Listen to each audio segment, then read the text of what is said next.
एक बार की बात है। जनकपुर नामक एक छोटे से गांव में एक आदमी रहता था जिसका नाम राम प्रसाद था और लोग उसे प्यार से रामू कहते थे।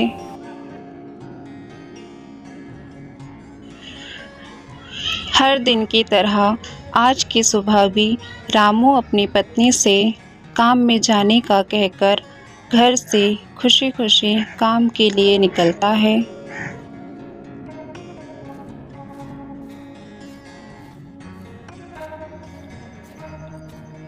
आज रामू बहुत खुश था क्योंकि कुछ दिन बाद दिवाली थी और वह ये सोच रहा था कि इस बार वो अपनी पत्नी के साथ मिलकर खुशी से दिवाली का त्योहार मनाएगा।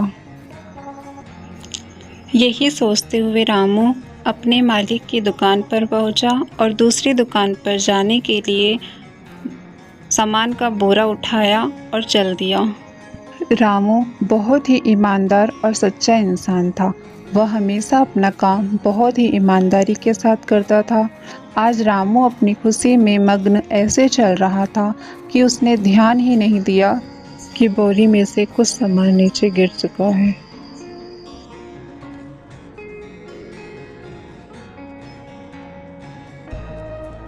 तो उसमें सामान कम था जिससे उसे रामू पर शक हुआ और उसने रामू के मालिक को खबर कर दी।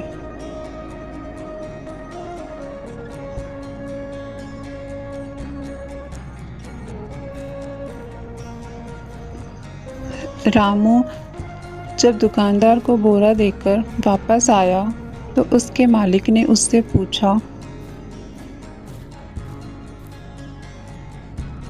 रामू, बोरे में से सामान कैसे गायब हुआ? मुझे नहीं पता मालिक। अच्छा, सीधे सीधे गए थे फिर भी सामान गायब हो गया। मालिक रामू को बहुत कुछ सुनाते हैं। रामू अपनी सच्चाई साबित नहीं कर पाता है और मालिक उसे काम से निकाल देते हैं।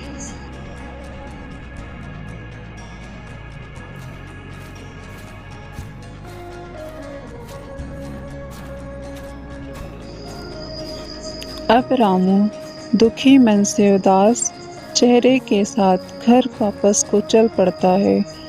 इस बार वो घर जाने के लिए जंगल का रास्ता लेता है और वहीं उसको चलते चलते रास्ते में कुछ ही दूर पर एक घोड़ा मिलता है।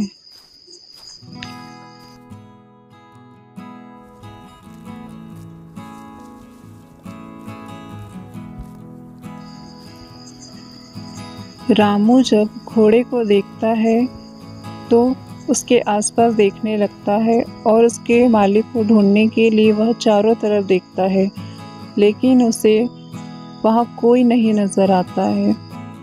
फिर वह थोड़ी देर सोचता है और उस घोड़े को अपने साथ अपने घर ले जाने के लिए निकल पड़ता है। रामू यही सोचते सोचते चलता है कि यह घोड़ा किसका होगा, इसे वहाँ किसने छोड़ा होगा।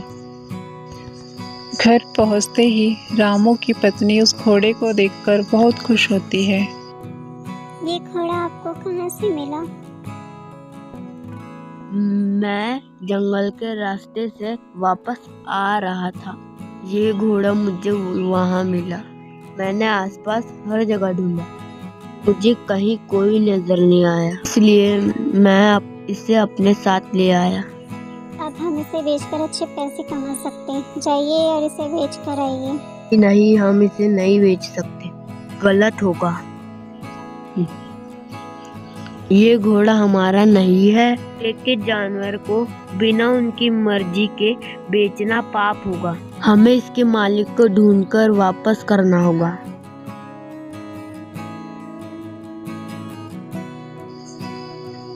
रामू घोड़े को अपने घर में ही रखता है।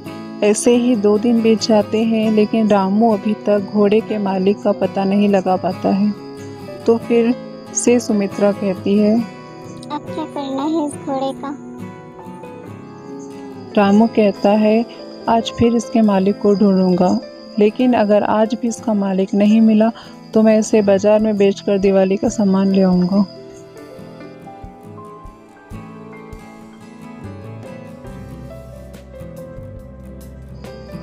रामू घोड़े को लेकर जंगल के रास्ते से निकल पड़ता है और उस जगह जाता है जिस जगह घोड़ा मिला होता है। आधा दिन बीत जाता है लेकिन रामू को उस घोड़े का मालिक नहीं मिलता है, तो वो घोड़े को लेकर बाजार की ओर उसे बेचने के लिए चल पड़ता है। तभी रास्ते में उसे एक आदमी मिलता है जो कि एक ब्राह्मण होते हैं। तो रामू से बोलते हैं,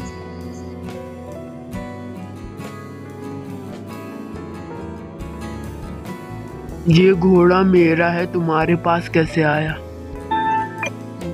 जी मुझे ये घोड़ा 2 दिन पहले जंगल में मिला था। इसके मालिक को ढूंढने की बहुत कोशिश की, फिर भी वह नहीं मिला। तुमने मेरे घोड़े का बहुत अच्छे से ख्याल रखा। तुम मेरे घोड़े की देखरेख का काम करोगे?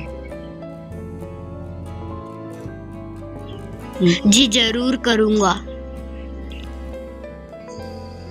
ब्राह्मण रामू को इनाम स्वरूप कुछ धन देते हैं ताकि वह त्योहार मना सके। इसी प्रकार दिवाली के पावन त्योहार पर रामू को उसकी ईमानदारी का उपहार मिलता है और अपना भरण पोषण करने के लिए काम भी मिल जाता है।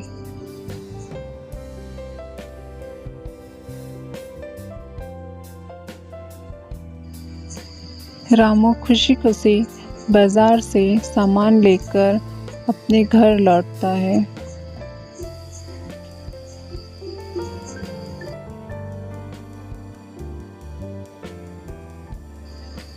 रामू जब घर वापस लौटता है तो उसकी पत्नी देखकर बहुत खुश होती है। रामू सुमित्रा को जंगल में हुई सारी बातें बताता है कि कैसे उसे वहाँ एक ब्राह्मण मिले जो उस घोड़े के मालिक थे और उन्होंने मुझे पैसे भी दिए और साथ ही साथ एक नौकरी भी दी। अगले दिन दीपावली रहती है और इस पर रामू और सुमित्रा काफ़ी खुश थे।